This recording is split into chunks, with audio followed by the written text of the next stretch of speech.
নমস্কার নমস্কার নমস্কার নমস্কার নমস্কার নমস্কার নমস্কার নমস্কার নমস্কার নমস্কার নমস্কার আপনাদের সবাইকে সবাইকে সবাইকে নমস্কার জানাচ্ছে আপনাদের সৌমিত্র বসু। সবাইকে অজস্র শুভকামনা জানাচ্ছে, সবাইকে স্বাগত জানাচ্ছে আজকের এই শরণাগত অনুষ্ঠানে এবং সবাইকে শুভ সকাল জানাচ্ছে।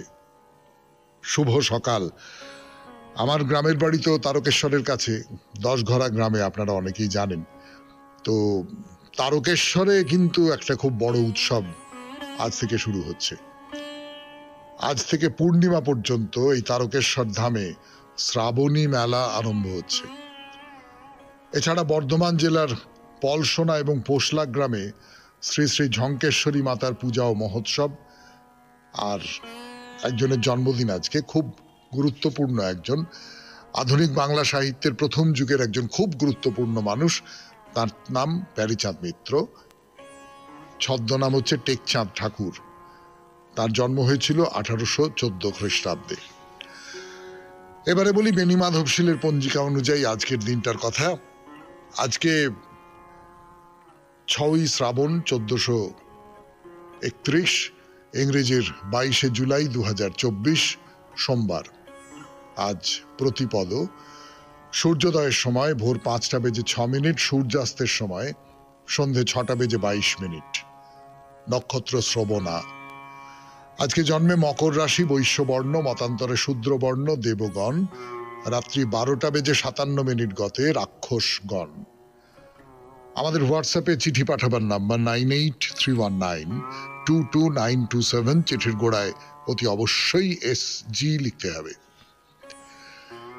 এবারে আজকের অনুষ্ঠান সম্পর্কে বলি। আজকের অনুষ্ঠানে প্রথমে তো পুরাণ চিরন্তন। পুরাণ চিরন্তনে এর আগের দিনে শকুনির গল্প বলেছিলাম আপনাদের। সে ভয়ঙ্কর গল্প, বিভৎস নিষ্ঠুরতার গল্প। তো আজকে নতুন গল্প শুরু করব। আপনারা সত্যজিৎ রায়ের একটা খুব বিখ্যাত গল্প আছে খগম বলে, পড়েছেন? না না না না, আমি পুরাণ চিরন্তনে সত্যজিৎ রায়ের গল্প বলবো না, কিন্তু এই যে খগম বলে যে চরিত্রটি, সত্যজিৎ রায় তার তৈরি যে গল্পের চরিত্র, তার নাম খগম। খগম আসলে একটি পৌরাণিক চরিত্র। এই খগমের একটি গল্প শোনাবো আপনাদের, খগম এবং তার বন্ধুর গল্প, এবং তার সঙ্গে আরো অন্য চরিত্র আসবে নানান রকম, সেসব যথাসময়ে প্রকাশ করা হবে। তারপরে স্বামী বিবেকানন্দের রচনা থেকে পাঠ। রচনার নাম প্রাণায়াম। প্রবন্ধটি শেষ করব আজকে, শেষ অংশটুকু পড়ে শোনাবো। তারপর কথামৃত থেকে পাঠ, অতঃপর আপনাদের চিঠিপত্রের উত্তর, এবং শেষে বাইরে দূরে। 92.7 বিগ FM এ শরণাগত অনুষ্ঠান শুনতে বসেছেন আপনারা। এখন একটু গান শুনুন, গানের পর আবার কথা পুরাণ চিরন্তন। গানের পর ফিরে এলাম পুরাণ চিরন্তন। খগমের কথা বলেছিলাম আমরা, কিন্তু সহস্রপাদের কথা বলিনি। খগম আর সহস্রপাদ দুই বন্ধু, খুব ঘনিষ্ঠ বন্ধু, দুজনেই ঋষি। কেউ কাউকে ছেড়ে থাকতে পারে না, সব সময় তারা একসঙ্গে মিলে আছে। খাওয়া, গল্প, ধ্যান, তপস্যা, এই নিয়ে দুজনে আছে। কিন্তু এই দুজনের স্বভাবের মধ্যে একটা বৈপরীত্য আছে। দুজন দু রকমের। সহস্রপাদ একটু ছটফটে মতন, চঞ্চল, সবসময় ছুটোছুটি করছে, নানান রকমের দুষ্টু মতলব তার মাথার মধ্যে ঘুরছে।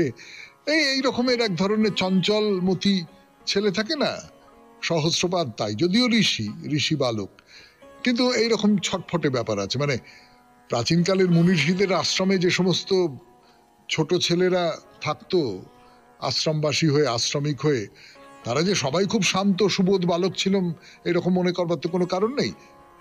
সহস্রপাদও সেই রকম একজন। আর উল্টো দিকে তার বন্ধু খগম, সে খুব শান্ত, খুব ধীর স্থির, খুব নিবিষ্ট হয়ে তপস্যা করে, ধ্যান করে, এই সমস্ত, এইটা তার স্বভাব। মানে দুজনে বিপরীত মেরুর। আর বিপরীত মেরুর দুজন মানুষের মধ্যেই তো বন্ধুত্ব হয় সবচেয়ে বেশি, তাই না? তো এই খগম এবং সহস্রপাদও এই দুজনের মধ্যে খুব বন্ধুত্ব, এবং ঝগড়াও কম নয়। সহস্রপাদও কোনো একটা দুষ্টুমি করলো, খগম খুব রেগে গেল, এইরকম করে। আবার সহস্রপাদ যখন এসে খগমকে বললো, এই কি ঘরের মধ্যে দিন রাত্রির বসে থাকা, আমি নদীর ধারে একটু ঘুরে আসি। আরে সূর্যাস্ত হচ্ছে, এমন অপরূপ দৃশ্য সবসময় মেলে, দুজনে মিলে দেখবো, একটু পরেই তো আবার ফিরে আসবো, ধ্যান ধর্ম চিন্তা যা করবার করা হবে, একটু সূর্যাস্ত দেখে আসি। তো খগম হয়তো বললো যে না, আমার এখন ইচ্ছে করছে না, আমারও সব ভালো লাগে না, আমি ঘরে বসে আমি ধর্মচিন্তা করি, সেটাই আমার বেশি সুখের কারণ। এইরকম সব হয়। সহস্রপাদ যা প্রস্তাব করে খগম সেই সমস্তগুলো বাতিল করে দেয়। তাতে করে ওর খুব রাগ হয়, দুঃখ হয়, অভিমান হয়, এই সমস্ত নানা রকম হয়। তো সেদিন ওইরকম খগম যায়নি সহস্রপাদের সঙ্গে। সহস্রপাদ একাই নদীর ধারে ঘুরে ঘুরে বেড়াচ্ছে, আর অপূর্ব সূর্যাস্তের দৃশ্য, চোখ ফেরানো যায় না। তো দেখতে দেখতে হেঁটে বেড়াচ্ছে, হঠাৎ সামনে দেখা একটা বিষধর সাপ ফনা তুলে তার দিকে তাক করে রয়েছে। আর একটু হলে গিয়েছিল আর কি, তো ভয়ে তো একেবারে বুকের মধ্যে শুকিয়ে গেছে। তাড়াতাড়ি একেবারে ঘরের দিকে ছুট। ফেরার পথে তার খগমের উপর রাগ আরো বেড়ে গেল। দুজনে একসঙ্গে থাকলে কত সুবিধে হতো, বিপদ সামনে এলে কারুর না কারুর চোখে তো পড়তই। আজ আরেকটু হলেই তো আমি মরে যেতাম, আমার সর্বনাশ হয়ে যেত বলে তার মাথায় একটা চিন্তা এলো। কি চিন্তা? দুষ্টু চিন্তা। দুষ্টু ছেলের দুষ্টু চিন্তা। সেই চিন্তার কথা বলবার জন্য ফিরে আসছে আপনাদের সৌমিত্র বসু গানের পর 92.7 বিগ FM এ শুনছেন শরণাগত। ফিরে এসেছে, ফিরে এসে তার মাথায় একটা চিন্তা এসছে। আচ্ছা, ওই তো খগম এক মনে ধ্যান করছে, জানলা দিয়ে দেখতে পেল। দাঁড়াও, মজা দেখাচ্ছি বলে তাড়াতাড়ি ওই আশ্রমের একদিকে গিয়ে কিছু খড় ছিল, দড়ি, এই সমস্ত দিয়ে একটা নকল সাপ বানিয়ে ফেললো। তারপর পা টিপে টিপে খগমের ঘরে গিয়ে ওই জানলা দিয়ে সেটা খগমের দিকে ছুড়ে দিল। খগম তখন পদ্মাসনে বসে এক মনে ধ্যান করছে, চোখ বন্ধ, দুটো হাত হাঁটুর ওপর রাখা। একেবারে কোলের ওপর এসে পড়লো একটা সাপ। সাপ! ধ্যান তো মাথায় উঠেছে, ধরফর ধরফর করে উঠে দাঁড়িয়েছে। কোলের ওপর থেকে সাপটা ছিটকে পড়লো মেঝেতে। খগম সমস্ত শরীর কাঁপছে, মনে হচ্ছে অজ্ঞান হয়ে যাবে। কিন্তু সাপটা মেঝেতে পড়ে একেবারে চুপচাপ, কোনো নড়াচড়া করছে না। আর ঘরের মধ্যে তখন সন্ধে হয়ে গেছে, আধো অন্ধকার, কিছু বোঝাও যাচ্ছে না। হঠাৎ সহস্রপাদও হাসতে হাসতে ঘরে ঢুকছে। কিরম দিলাম, হ্যাঁ? কিরকম? আর কখনো আমাকে ছেড়ে একা একা ঘরে বসে থাকবে? হাসতে হাসতে ঘরে ঢুকে সাপটাকে হাতে তুলে নিল। খগম দেখলো দড়ি আর খড় দিয়ে বানানো একটা নকল সাপ। আধো অন্ধকারে বুঝতে পারেনি, আর ওরম গায়ের উপর এসে পড়েছে তো ভয়ঙ্কর ভয় পেয়ে গেছে। ধরে যেন তার প্রাণ ফিরে এলো। সহস্রপাদও এমন করে তাকে ভয় দেখিয়েছে, খুব রাগ হলো। আমি ভয়ে প্রায় মরেও যেতে পারতাম। রাগের মাথায় এসে 7-5 না ভেবেই অভিশাপ দিয়ে বসলো। কি অভিশাপ বলবো না, মানে আজকে বলবো না, বলবো আগামীকাল, যাতে আপনারা ঠিক ভোর 5টায় রেডিওটা খোলেন গল্পের পরের অংশটা শোনবার জন্য। 92.7 বিগ FM এ পুরাণ চিরন্তনের পরে এবার স্বামী বিবেকানন্দের রচনা থেকে পাঠ। রচনার নাম প্রাণায়াম। স্বামী বিবেকানন্দের রচনা থেকে পাঠ 92.7 বিগ FM এ আপনারা শুনছেন শরণাগত। মনকে একাগ্র করা ও বিযুক্ত করা, এই দুই ক্ষমতাই আমাদের থাকা প্রয়োজন। যে ব্যক্তি এই দুইটিতেই নিপুণ, তিনিই যথার্থ মনুষ্যত্ব লাভ করিয়াছেন। সমগ্র বিশ্ব ব্রহ্মাণ্ড আছাড় খাইতেছে শুনিলেও তিনি দুঃখিত হইবেন না। এইরূপ স্থিরতা কি পুঁথি পড়িয়া লাভ করা যায়? রাশি রাশি বই পড়িতে পারো, শিশুর মাথায় এক মুহূর্তে 15,000 শব্দ ঢুকাইয়া দিতে পারো, যত কিছু মতবাদ, যত কিছু দর্শন আছে সব তাহাকে শিখাইতে পারো, মাত্র একটি বিজ্ঞান আছে যাহার দ্বারা মনের প্রভুত্ব লাভ করা যায়, মনোবিদ্যা। প্রাণায়াম হইতেই ইহার আরম্ভ। ধীরে এবং ক্রমে ক্রমে মনের বিভিন্ন কক্ষে প্রবেশ করিতে পারা যায় এবং অবশেষে মন বশে আসে। ইহা সুদীর্ঘ অভ্যাসের ব্যাপার। হালকা কৌতূহল চরিতার্থ করিবার জন্য ইহা কখনোই অভ্যাস করা উচিত নয়। যাহার যথার্থ আগ্রহ আছে সে একটি নির্দিষ্ট প্রণালী অনুসরণ করে। রাজযোগ কোনো বিশ্বাস, মতবাদ বা ঈশ্বরের কথা বলে না। যদি তোমার 2000 দেবতার উপর আস্থা থাকে, বেশ তো, ওই বিশ্বাসের পথেই চলো না, ক্ষতি কি? কিন্তু রাজযোগে পাওয়া যায় ব্যক্তি সম্পর্ক শূন্য তত্ত্ব।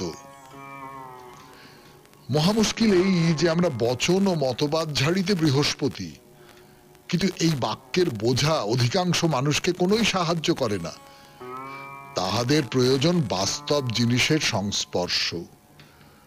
বড় বড় দার্শনিক তত্ত্বের কথা বলিলে তাহারা ধারণা করিতে পারিবে না, তাহাদের মাথা গুলাইয়া যাইবে। সরল শ্বাস প্রশ্বাসের অভ্যাসের কথা অল্প অল্প করিয়া শিক্ষা দিলে বরং তাহারা বুঝিতে পারিবে এবং অভ্যাস করিয়া আনন্দও পাইবে। ধর্মের ইহা প্রাথমিক পাঠ। শ্বাস প্রশ্বাসের অভ্যাস দ্বারা প্রচুর উপকার হইবে। আমার মিনতি, আপনারা শুধু উপর উপর কৌতূহলী হইবেন না, কয়েকদিন অভ্যাস করিয়া দেখুন। যদি ফল না পান, আসিয়া আমাকে গালি দিবেন। সমগ্র ব্রহ্মাণ্ড একটি পুঞ্জীভূত শক্তি। ওই মহাশক্তি প্রতি বিন্দুতে বর্তমান। উহার এক কণাই আমাদের সকলের পক্ষে পর্যাপ্ত, যদি আমরা জানি কি করিয়া উহা আয়ত্ত করা যায়। অমুক কাজ আমাকে করিতেই হইবে, এই বুদ্ধি আমাদিগকে নষ্ট করিতেছে। ইহা কৃতদাসের বুদ্ধি। আমি তো চিরমুক্ত, আমার আবার কর্তব্যের বন্ধন কি? আমি যাহা করি তাহা আমার খেলা, একটু আমোদ করিয়া লই, এই পর্যন্ত। প্রেতাত্মারা দুর্বল, তাহারা আমাদের নিকট হইতে কিছু প্রাণশক্তি পাইতে চেষ্টা করিতেছে। একটি মন হইতে অপর মনে আধ্যাত্মিক তেজ সংক্রমিত করা যায়। যিনি দেন তিনি গুরু, যে গ্রহণ করে সে শিষ্য। এইভাবেই পৃথিবীতে আধ্যাত্মিক শক্তি বিকীর্ণ হয়। মৃত্যুর সময় ইন্দ্রিয় সমূহ মনে লয় পায়, মন লীন হয় প্রাণে। আত্মা দেহ হইতে নিষ্ক্রান্ত হইবার সময় মন ও প্রাণের খানিকটা অংশ সঙ্গে লইয়া যান। সূক্ষ্ম দেহের ধারক হিসাবে কিছু সূক্ষ্ম উপাদানও নেন। কোন প্রকার বাহন ব্যতীত প্রাণ থাকিতে পারে না, প্রাণ সংস্কার সমূহে আশ্রয় পায়।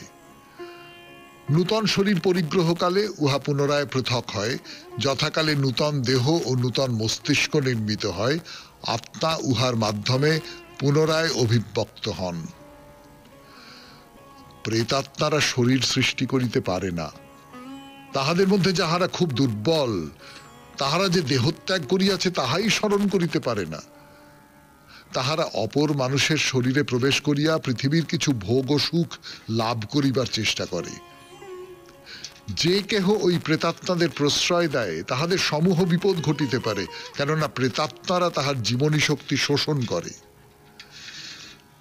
এই জগতে ঈশ্বর ব্যতীত আর কিছুই চিরন্তন নয়। মুক্তি অর্থে সত্যকে জানা। আমরা নূতন কিছু হই না, আমরা যাহা তাহাই থাকি। আত্মসত্যে শ্রদ্ধা নিতে পারিলেই মুক্তি সম্ভব, কর্মর দ্বারা নয়। ইহা জ্ঞানের প্রশ্ন। তুমি কে, ইহা তোমাকে উপলব্ধি করিতে হইবে, আর কিছু নয়। সংসার স্বপ্ন তৎক্ষণাৎ ঘুচিয়া যাইবে। তোমরা এবং অন্যান্য সকলে এই পৃথিবীতে নানা স্বপ্ন দেখিয়া চলিয়াছ। মৃত্যুর পর স্বর্গে গিয়া আবার নূতন এক স্বপ্ন দেখা শুরু হইবে। ওই স্বপ্ন চলিবে কিছুকাল, উহার অবসান ঘটিলে পুনরায় শরীর পরিগ্রহ করিয়া পৃথিবীতে আসা। হয়তো খুব সৎভাবে জীবনযাপন, অনেক দান ধ্যান, কিন্তু তাহা তো আর আত্মজ্ঞান আনিয়া দিবে না। প্রকৃত দান অর্থে হাসপাতাল নির্মাণ নয়, ইহা আমরা কবে বুঝিব? বিজ্ঞ ব্যক্তি বলেন, সকল বাসনা আমা হইতে চলিয়া গিয়াছে, আমি আর ক্রিয়াকাণ্ডের মধ্যে যাইব না। তিনি তত্ত্বজ্ঞানের প্রয়াসী হইয়া কঠোর সাধনায় লাগিয়া যান। অবশেষে একদিন দেখিতে পান এই জগৎ বৈচিত্র্য কি মিথ্যা কল্পনা, কি দুঃস্বপ্ন, আর স্বর্গ বা লোকান্তরের প্রসঙ্গ আরো নিকৃষ্টতর ফাঁকি। তখন তিনি হাসিয়া উঠেন। শুনলেন স্বামী বিবেকানন্দের রচনা থেকে পাঠ 92.7 বিগ এফএম এ শরণাগত অনুষ্ঠানে। এরপর কথামৃত। গান শেষ, কথা শুরু 92.7 বিগ এফএম এ শরণাগত অনুষ্ঠানে। এখন কথামৃত থেকে পাঠ করে শোনাচ্ছি আমি, আপনাদের সৌমিত্র বসু। এবং পাঠের সঙ্গে সঙ্গে যে একটা দুটো কথা মনে হয় তার সূত্র ধরে, আমি জানি না তেমন কিছু, কিন্তু সাধারণ কাণ্ডজ্ঞান থেকে, সাধারণ বুদ্ধি থেকে যে একটা দুটো কথা মনে হয়, তো সেই কথাগুলো একটু আপনাদের বলি, আপনারা শোনেন, আপত্তি করেন না, এটাই আমার ভরসার জায়গা। তো যেটা বলছিলাম সেটা হচ্ছে, ঠাকুর এর আগের দিন বলছিলাম আপনাদের যে সংসারী জীব তাদের মন ঘোলা হয়ে আছে, কিন্তু নির্মলি ফেললে আবার পরিষ্কার হতে পারে। তা এই নির্মলিটা কি? যে জলের উপর ফেললাম, ফেলে জলটা আস্তে আস্তে আস্তে আস্তে পরিষ্কার হয়ে গেল। বিবেক বৈরাগ্য হচ্ছে এই নির্মলি। বিবেক আর বৈরাগ্য এই দুটো আমাদের মনকে, এই যে ঘোলা মনটাকে স্বচ্ছ করে দিতে পারে, তাদের সেই ক্ষমতা আছে। আর বিবেক কাকে বলে, বৈরাগ্য কাকে বলে, এইটা নিয়ে দুটো কথা একটু বলি, মানে আমার নিজের যেটা মনে হয়েছে। আচ্ছা, বিবেক কাকে বলে? বিবেক মানে হচ্ছে যে, ধরুন আপনি একটা অন্যায় করছেন, আপনার ভেতর থেকে কেউ একটা বলছে যে না না না না না না, এটা কি করছো, এটা কি করছো, এটা ঠিক না, এটা অন্যায় করছো, ঠিক, ছি ছি ছি ছি, এটা আমি কি করলাম। এটি তো বিবেক। অর্থাৎ আপনার ন্যায় অন্যায় সম্পর্কে আপনার ভেতরে একটা কোনো মাপকাঠি আছে। এই মাপকাঠিটা সকলের ক্ষেত্রে সমান হয় না। এই যে চারপাশে এত সব দেখা যায়, নির্মম অত্যাচার করছে মানুষের উপর, হ্যাঁ, চুরিচামারি করছে, ডাকাতি করছে, প্রবঞ্চনা করছে, এবং করে দিব্য আছে কিন্তু, হ্যাঁ, এই সব খবরের কাগজে, টেলিভিশনে আমরা তো দেখি, এই সমস্ত লোককে দেখি, তাদের ছবি দেখি। তো এই যে করছে, তাদের ভেতরে কোনো, আমরা বলি কোনো বিবেক দংশনও হয় না। তো সত্যি বিবেক দংশন হয় না। তাদের মনের ভেতরকার ওই যে মাপকাঠিটা, সেই মাপকাঠিটা ওই রকম নেই। মাপকাঠিটা আরো অনেক বেশি স্বার্থপরতার দিকে, অনেক বেশি হিংস্রতার দিকে সরে গেছে। কিন্তু আমরা যারা সাধারণভাবে, আপনার আমার মতন মধ্যবিত্ত মানুষ, তাদের কতকগুলো নীতিবোধ আছে, তাদের কতকগুলো ন্যায় অন্যায়ের বোধ আছে, উচিত অনুচিতের বোধ আছে। সেই জায়গা থেকে কোনো কোনো ঘটনায়, কোনো কোনো কাজে আমাদের ভেতরে একটা অনুতাপ জাগে। সেই অনুতাপটাই যদি বিবেক হয়, তাহলে আমার ভেতরে ওই রকমের একটা মাপকাঠি আছে, এটা বিবেক। এটা করব না, এটা করব না, এটা করলাম, ছি। অর্থাৎ আমার ভেতরে কোনো একটা দিক নির্দেশ আছে, তাই তো। আর বৈরাগ্যটা কি? আপনারা সকলে জানেন, বিরাগ থেকে বৈরাগ্য এসেছে। আমার বিরাগ তৈরি হলো এই সংসারের প্রতি, এই জাগতিকতার প্রতি, এই যে চারপাশের এই যে জীবন, এই যে বস্তুগত জীবন, সেই বস্তুগত যে জড় জীবন, সেই জীবন সম্পর্কে আমার মনের মধ্যে একটা আমি বীতশ্রদ্ধ হয়ে উঠলাম। আমার ভেতরে একটা বৈরাগ্য জাগলো। তো এই যে বিবেক আর বৈরাগ্য, এই দুটো মানুষের মনকে স্বচ্ছ করে দিতে পারে, পরিষ্কার করে দিতে পারে। অর্থাৎ আমার যদি মনে হয়, এটা ওই যে লোকটির ইঙ্গিত করছি আমি, বা যাদের ইঙ্গিত করছি আপনারা বুঝতে পাচ্ছেন, যে হিংস্র, নিষ্ঠুর, নির্মম, তাদের মতো নয়। আমি কোথাও একটা অনুতপ্ত হই, কোথাও একটা আমার মনে হয় যে না, এই যে সংসার, এই সংসার ভালো নয়। অর্থাৎ আমার ভেতরে একটা প্রত্যাখ্যান আছে, সেইটা খুব জরুরি, এবং সেইটা মানুষের মনকে নির্মল করে। শুনছেন কথামৃত থেকে পাঠ 92.7 বিগ এফএম এ শরণাগত অনুষ্ঠানে। একটু গান শোনাই, গানের পর ফিরে আসছে আবার কথামৃতে। গানের পর আবার কথামৃত 92.7 বিগ এফএম এ শুনছেন জীবনের সহজ পাঠ শরণাগত। তা জীবনের সহজ পাঠই বটে, বিশেষ করে এই কথামৃত তো একেবারেই জীবনের সহজ পাঠ। কথামৃত শুনতে শুনতে নিজের মানে আমি অন্তত আমার ক্ষেত্রে যেটা হয়, এই শুনতে শুনতে বা পড়তে পড়তে নিজের মনের ভেতরে যা কিছু ভাবনা চিন্তা, একেবারে এই যে বাস্তব জগতের থেকে উঠে আসা যে সমস্ত ভাবনা চিন্তা, সেই ভাবনা চিন্তাগুলো চলে আসে কথামৃততে। আমি কোন পথে যাব তার একটা প্রায় সহায়ের জায়গা তৈরি হয়ে যায়। এরকম তো হয়, আপনাদের সকলের ক্ষেত্রেই হয় নিশ্চয়ই। আমার ক্ষেত্রে যখন হয়, আপনাদের ক্ষেত্রেও তো তাই হবে। আমাদের মন তো একই ধরনের, একই রকম পরিবেশের মধ্যে দিয়ে একই রকম করে বড় হয়ে উঠেছি আমরা, একই রকম ভাবনা চিন্তা করি। ব্যক্তিগত ভাবনা চিন্তার ধরন ধারণগুলো আলাদা, কিন্তু আমাদের শ্রেণীটা তো এক। তো যাই হোক, এই সব কথাবার্তা হচ্ছে, তা ঠাকুর জিজ্ঞেস করছে যে আপনাদের যদি কিছু জিজ্ঞাসা থাকে তো বলো। মানে শিবপুরে সেখানে ঠাকুর বসে আছেন, অন্য আরো 5 জন আছেন, তাদের মধ্যে কথাবার্তা ইত্যাদি ইত্যাদি হচ্ছে। ঠাকুর উপদেশ দিচ্ছেন, বলছেন, তার অনুভবের কথা বলছেন, বলছেন যে তোমাদের যদি আর কিছু জানবার থাকে তাহলে বলো। অর্থাৎ ঠাকুর কোথাও একটা উপদেশ দেবার জায়গায় চলে এসেছেন। কিন্তু এটা খেয়াল করে দেখুন, ঠাকুর যাকে লেকচার দেওয়া বলেন, এই লেকচার দেওয়াটার মধ্যে কিন্তু তিনি নেই। লেকচার দেওয়া ব্যাপারটা তিনি পছন্দ করেন না। তখন বিশেষ করে ব্রাহ্ম সমাজে খুব খুব বড় বড় সমস্ত বক্তা ছিলেন, তারা খুব লেকচার দিতেন। ঠাকুর সেই রকম করে বলেন না, কথা বলার মতন করেই বলেন, তার উপলব্ধির কথা বলেন, তিনি যেভাবে দেখেছেন এই বিশ্ব সংসার সেইটা বলেন। তো ভক্তর আর কোনো জিজ্ঞাসা নেই। ভক্ত বলল আগে সবই তো শুনলাম। ঠাকুর তখন একটা কথা বলছেন, শুনে রাখা ভালো, কিন্তু সময় না হলে হয় না, বলে দুটো উপমা দিচ্ছেন। কি কি দুটো উপমা? দুটো একবারে সম্পূর্ণ বিপরীত। কিন্তু একটা বলছেন যখন খুব জ্বর তখন কুইনাইন দিলে কি হবে, তখন ফিভার মিক্সচার দিয়ে বাজ্যে টাজ্যে হয়ে একটু কম পড়লে তখন কুইনাইন দিতে হয়। আবার কারুর অমনি সেরে যায়, কুইনাইন না দিলেও হয়। তার মানে এই যে মনটাকে নির্মল করা, এই মনটাকে নির্মল করার ক্ষেত্রে কারুর আপনা থেকেই হয়ে যায়, তার মন এমনিতেই নির্মল। আর একজনকে জোর করে নির্মল করাতে হয়, ওই যেটা বলছেন ফিভার মিক্সচার দেওয়ার কথা, জোর করে নির্মল করাতে হয়। এই জোর করে নির্মল মানে আমি আমি আমি আমার মনকে শাসন করছি, আমি আমার মনকে বলছি যে না, আমি এইটা অন্যায় করছি, আমি এই অন্যায় করার বোধটা আমার ভেতরে আমি তৈরি করছি। এই পৃথিবীটা অনিত্য, এর কোনো মানে নেই, আমি এর মধ্যে ওই রকম করে বিজড়িত হয়ে থাকবার কোনো মানে নেই। আমি এইটা বলছি আমার মনকে, বলে আমি তাকে বিবেক বৈরাগ্যের দিকে নিয়ে আসবার চেষ্টা করছি। এইটা একটা হতে পারে। আর একটা কি বলছেন, এর প্রায় বিপরীত কথা বলছেন। সেই কথাটা বলবার জন্য ফিরে আসছি গানের পর 92.7 বিগ এফএম এ শরণাগত অনুষ্ঠানে। আমি আছি আপনাদের সঙ্গে, আপনাদের সৌমিত্র বসু। নাইনের কথা বললেন, ফিভার মিক্সচার বললেন, কারুর এমনি হয়ে যায়, সে তো হলো।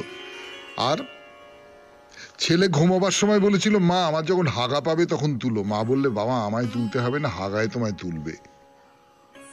তোমার ভেতরে যখন সত্যি সত্যি সেই অনুভবটা আসবে, তখন তুমি আপনা থেকেই জেগে উঠবে, তোমাকে জাগাতে হবে না। কাউকে কাউকে জাগাতে হয়, কাউকে জোর করে চেষ্টা করে জাগিয়ে তুলতে হয়, সেরকম কেউ হয় না তা নয়। এই দস্যু রত্নাকরের কথা ভাবুন, দস্যু রত্নাকরকে জাগিয়ে তুলতে হয়েছিল তো। দস্যু রত্নাকর সে ডাকাতি করে বেড়াতো, তো একবার নারদ মুনিকে ধরলো, নারদ মুনি বললেন আচ্ছা ঠিক আছে, কিন্তু তুমি এই যে পাপ করছো, তোমার সংসারে আর যারা আছে তারা এই পাপের ভাগটা নেবে? এই গল্প আপনারা জানেন সকলে। তো বললো হ্যাঁ নিশ্চয়ই নেবে, আমার রোজগারে খাচ্ছে পড়ছে, সে পাপের ভাগ নেবে না কেন? ঠিক আছে, বাড়িতে জিজ্ঞেস করো, আমি এখানে আছি, তুমি আমায় বেঁধে রেখে যাও, আমি বেরোতে পারবো না জঙ্গলের মধ্যে, তুমি জিজ্ঞেস করে এসো। কিন্তু কেউ পাপের ভাগ নিল না। এরই প্রায় সমান্তরাল গল্প আছে, দেখুন আপনি ভেবে, যে শিষ্য গুরু দেখিয়েছেন যে সে শিষ্য মরেই গেছে, একবারে এমন একটা ওষুধ দিয়েছেন যাতে শিষ্য কাঠ হয়ে গেছে। তো গুরু এসে বলেছেন যে আমি একটা মন্ত্র পড়ে একে বাঁচিয়ে দিতে পারি, তার বদলে আপনারা সামনে যারা আছেন তাদের মধ্যে কেউ একজন মরে যাবেন। কেউ মরে যেতে চায় না।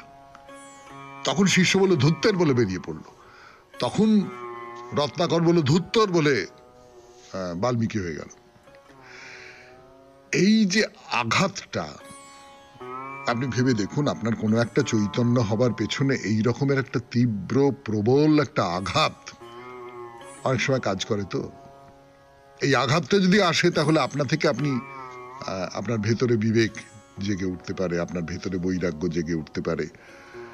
তো এইটা আর কি, যে যখন সেই মুহূর্তটা আসবে, যে কোনো ভাবে হোক সেই মুহূর্তটা এলো আপনার জীবনে, তখন আর বলে দিতে হবে না যে ওহে তোমার বিবেককে জাগাও, তোমার বৈরাগ্যকে জাগাও, এইটা বলে দিতে হবে না। তখন আপনা থেকেই আমাদের বিবেক বা বৈরাগ্য জেগে ওঠে। এবং সেটা যে ওঠে, মানুষ যে পাল্টে যায়, এই তো আমি আপনাদের প্রাচীন পুরাণ থেকে উদাহরণ দিলাম, সেরকম করে হয়। কিন্তু ঠাকুর যেটা বলছেন সেটা হচ্ছে যে সময় না হলে হবে না। সময় কখন আসবে তাই নিয়েও ঠাকুরের কথা আছে, কিন্তু সে কথা আজকে নয়, বরং আগামীকাল 92.7 বিগ এফএম-এ শরণাগত অনুষ্ঠানে কথামৃত এই পর্বে। এখন গানের পর আপনাদের চিঠিপত্র। চিঠিটি লিখেছেন মুকুল সিনহা, পড়ে শোনাচ্ছি আপনাদের 92.7 বিগ এফএম-এ। প্রিয় দাদা ভাই, চিঠি শুরু করছি আপনাকে, সকল বন্ধু বান্ধবী দিগকে ও 92.7 বিগ এফএম-এর কলাকুশলী বৃন্দকে আমার অনেক অনেক ভালোবাসা ও শুভেচ্ছা দিয়ে। ডালা যে তার ভরেছে পাকা ফসলে মরি হায় হায় হায়। সবুজ ধান ক্ষেত একদিন ভরে যায় সোনার বরণ ধানে ধানে। কত রং পাখির ডানায় ডানায়, প্রজাপতির পাখায় পাখায়, ফলে ফুলে। ভোরবেলায় পূব গগন রাঙা করে যখন সূর্যদেব উদিত হন, আবার দিনের শেষে দিনমণি যখন রং ছড়াতে ছড়াতে অস্ত যান, তখন সে রঙের ছোঁয়া কি লাগে না পৃথিবীর মাটির উপরে? তবে রঙের তারতম্য ঘটে ব্যক্তি বিশেষে। একই সবুজ রং কারোর কাছে গাঢ়, কারোর কাছে হালকা। এ কথা তো অস্বীকার করা যায় না যে কিছু মানুষ মনের চোখ দিয়েও অনেক কিছু দেখতে পান। যখন বৃষ্টি নামে আর ফোঁটা ফোঁটা জল ঝরে ঝরে পড়ে নবপত্রিকা দলে, আর হালকা রোদের ছোঁয়া লাগে পত্রিকা দলের উপরে, তখন কি ফোঁটা ফোঁটা জলবিন্দুগুলিকে মনে হয় না এক একটি পান্না? আর শীতের ভোরে যত সবুজ ঘাসের উপরে শিশির বিন্দু পড়ে, তাদের কি রক্তাভ ও মুক্তা দানার মতো লাগে না? পরিষ্কার নির্মল মনে যেমন আকাশের রং ধরা পড়ে, তেমনি পরিষ্কার নির্মল মনে পৃথিবীর রঙও ধরা পড়ে। চাই একটু ভালোবাসা। দোল পূর্ণিমার দিন আমরা যে রং খেলি, সে রঙে তো মিশে থাকে আমাদের ভালোবাসা। তাই তো দোল পূর্ণিমার দিনটি সার্থক, সুন্দর, বড় মধুর। বিনীতা, মুকুল সিনহা। পৃথিবীর রং নিয়ে লিখেছেন।